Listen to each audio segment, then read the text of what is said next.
Mga ka-DIY, is me Asbin siya. For this video mga ka-DIY, maglalagay tayo ng Tapo C. Anong Tapo C? 65?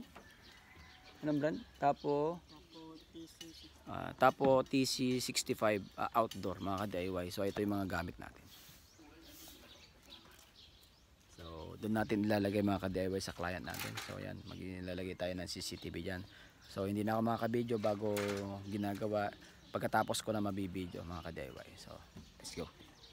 So yan mga ka-DIY, nilagay na natin ng CCTV sa outdoor na box mga ka-DIY para hindi siya mabasa, no? So yan, binabarayan na namin, binubutasan na namin ni Bayaw. So yan mga ka-DIY, napakaganda po talaga pag may CCTV ka sa inyong bahay. So yan, binabaklas natin yung dating CCTV po nila, ang B38 Pro. Ang B38 Pro po kasi ay hindi po magandang klase, kaya papalitan po natin ng Tapo TC65. Sa mga ka-DIY, yan, tinatanggal ko na po yung mga dati pong nakalagay dyan sa CCTV. So yan mga ka-DIY, tapos ko na tinanggal yung dating CCTV, lagay na po natin yung box ng paglalagyan po natin ng Tapo TC65. So yan mga ka-DIY, yan dyan kami sa bubong ngayon. So yung kasama ko po ay si Bayaw, nandyan po sa yero, ako po ay nasa hagdan. So yan mga ka-DIY, nalagay na natin yung isang camera na nakatutok po sa gate nila, sa side ng gate nila. So yan, lalagay na rin natin yung susunod dyan mga ka-DIY. Nalagay na po natin yung dalawa. So kinoconnect ko na lang po ang supply at ang galing sa internet nya. Configuration na lang po ang hinihintay natin. Matatapos na po natin ang dalawang CCTV mga ka-DIY na. So yan mga ka-DIY, tapos na natin, na-config na po natin, no? Ayan, nilalagay na lang ni Bayaw sa tamang